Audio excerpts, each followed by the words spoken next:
Hello, story lovers. Welcome to Suzy Space, your home for folktales that inspire, teach, and entertain. Ready? Let's begin. Asha lived in the small village of Nwanta, surrounded by thick forests and a great river that never ran dry. The people of Nwanta were hardworking, kind, and always followed the wisdom of their elders.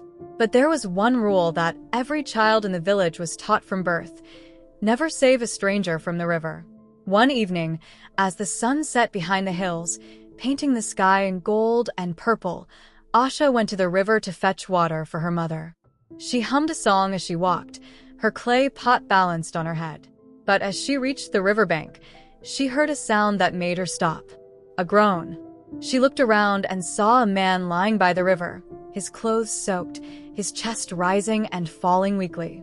His skin was pale, his hair dark, and his eyes, when he opened them, were like the deep part of the river, endless and unreadable. "Help me," the man whispered, his voice barely audible. Asha hesitated. She knew the rule. The elders had warned them that spirits sometimes took the form of drowning men, hoping to be rescued. But what if this was a real man? What if he needed her help? Ignoring the fear creeping up her spine, Asha knelt beside him. "Who are you?" she asked. "Please, just help me," he whispered again. Asha couldn't leave him there. She placed her pot aside and gently helped him sit up. He winced in pain, clutching his side. "You need to come with me," she said. "My mother can help." The man nodded weakly, leaning on her as she led him away from the river. As they walked through the village, Asha noticed something strange. The air felt heavier. The trees seemed to whisper. And when she looked back at the river, for just a second, she thought she saw something watching her from the water. She shook off the feeling and hurried home. Asha's mother, Mama Ifia, was startled when she saw her daughter supporting a strange man. "Asha, what have you done?" she gasped, rushing forward. "Mama, he was hurt. I couldn't just leave him," Asha protested. Mama Ifia's face darkened with worry. She looked at the man, her sharp eyes scanning him from head to toe. "Where did you find him?" "By the river," Asha said softly. The room fell silent. The fire crackled. Outside, a dog howled in the distance. Mama Ifia knelt before the stranger. "What is your name?" The man took a slow, shuddering breath. "Oba," he said. Mama Ifia's eyes flickered with something Asha couldn't understand. "Rest here," she said. "But you must leave by sunrise." Asha helped Oba onto a mat, giving him a warm cloth and some water. He drank slowly, his gaze never leaving Mama Ifia, as if he knew she was watching him closely. That night, Asha couldn't sleep. She kept thinking about the way Oba's voice had sounded, like a whisper from the river itself. And when the wind blew through the trees, it almost seemed to carry his name. Oba. The next morning, Asha woke early. She went to check on Oba, but when she entered the room, the mat was empty. He was gone. But the clay pot she had left at the river? It was sitting by the door, filled with water. And next to it, drawn in the dust, was a single symbol, a wave. The river had sent him. As the days passed, strange things began happening in Nwanta. The river swelled higher than ever before, flooding parts of the village. Fishing nets came back empty. Shadows moved where no one was standing. And then the voices started. At night, villagers whispered of hearing their names carried on the wind, of whispers rippling through the trees, calling them toward the water. Asha tried to ignore the feeling creeping up her spine, but one night, as she lay in bed, a soft, rhythmic tapping came at the door. "Asha." She sat up, heart pounding. "Asha, let me in." Mama Ifia was already awake, gripping an old charm in her hands. "Do not open it, child. Do not listen." The door creaked slightly, as if something was pressing against it from the other side. "Asha, you saved me. Now let me save you." The night was eerily silent. Asha lay awake, staring at the thatched roof of their hut, listening to the soft crackle of the fire. The whispers outside had faded, but she could still feel something watching her. The air was thick with something unseen, something waiting. Mama Ifia's voice broke the silence. "Tomorrow we go to the elders. They will know what to do." Asha turned to her mother, Worry etched across her face. What if the river will not let me go? What if it takes me like it took the others? Mama Ifia placed a firm hand on her shoulder.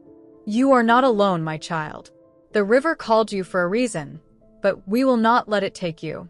The ancestors will guide us. Asha nodded, but doubt lingered in her heart. The river had already marked her.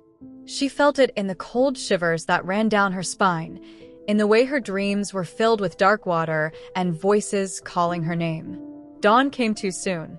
As the sun cast long shadows across the village, Asha and Mama Ifia made their way to the sacred gathering place where the elders waited. A circle of ancient trees surrounded the clearing, their gnarled roots twisting like fingers into the earth. Chief Duro, the eldest of the village, stepped forward, his staff tapping against the ground. Asha, tell us everything. Asha took a deep breath and told them of the man she had saved, of the whispers in the wind, of the feeling that something unseen was pulling at her soul. The elders listened in solemn silence. Then Baba Kwame, the village seer, spoke. The river has claimed many before, but this time it calls for something different.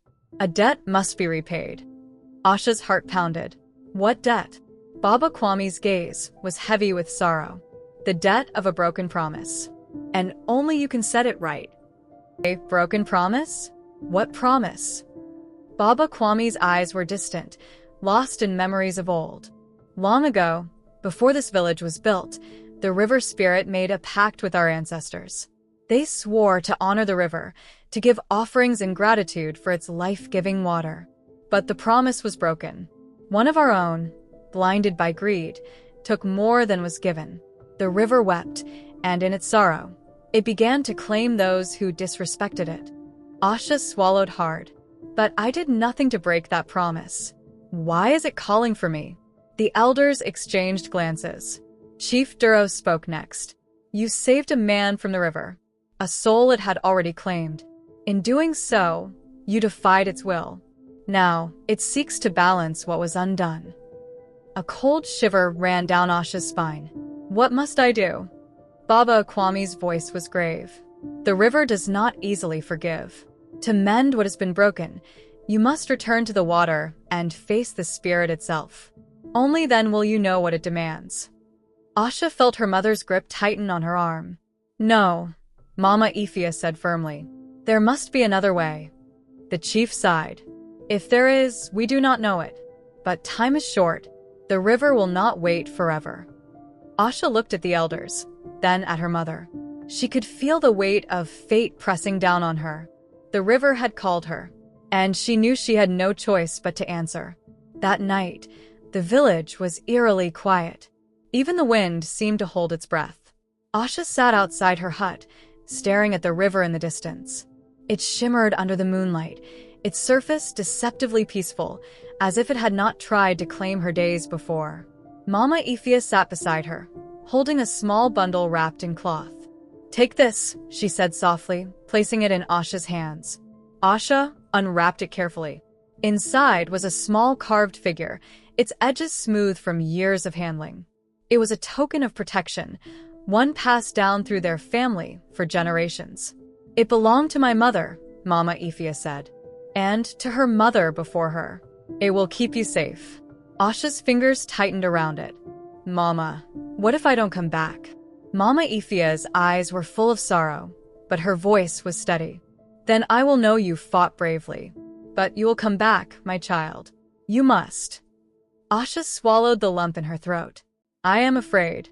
Only fools are not afraid, Mama Ifia whispered. But the brave walk forward anyway.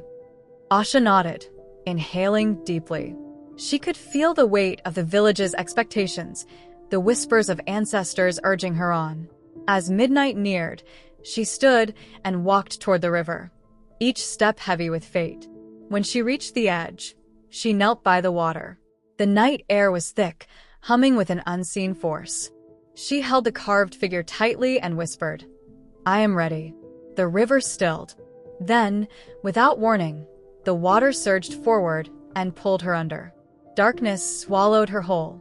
Asha gasped as icy fingers closed around her wrist, pulling her downward.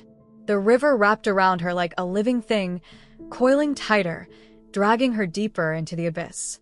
The light of the moon vanished above, swallowed by the dark currents. She tried to scream, but only bubbles escaped her lips. Panic surged through her veins. Her lungs burned, her limbs flailed, but the water refused to let her go. Then, a voice echoed through the depths. "You have come at last." Asha's body stilled as the words seeped into her mind. The voice was neither harsh nor kind. It was old, ancient as the river itself. A figure emerged from the shadows of the water. A woman, but not quite human. Her hair swayed like seaweed, her eyes glowed like golden embers, and her skin shimmered like flowing water. "Who are you?" Asha choked, her voice barely a whisper against the weight of the river. "I am the keeper of this place," the spirit said. "The one who watches. The one who waits." Asha clenched her fists. "Why have you taken me? What do you want?" The spirit's gaze bore into hers. "You saved what was already claimed. Now, a debt must be paid." Asha's heart pounded. "Oba?" The spirit nodded. "His soul belonged to the river. You stole him from me. Now, I ask, what will you offer in return?" Asha's mind raced. She had known there would be a price, but she had not expected this. "Choose wisely, child," the spirit whispered. "The river does not wait forever." Asha's breath came in quick, shallow bursts. The spirit's words wrapped around her like vines, tightening with every passing moment. A debt must be paid.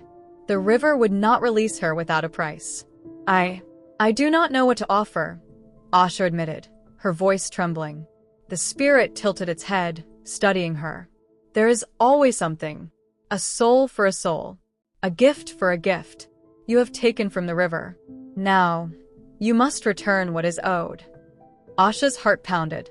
She thought of Oba, of his sorrowful eyes, of the way he had reached for her when she saved him. Could she offer herself in his place? Could she bear the weight of the river forever? The spirit's eyes darkened as if reading her thoughts. "You are willing to give yourself?"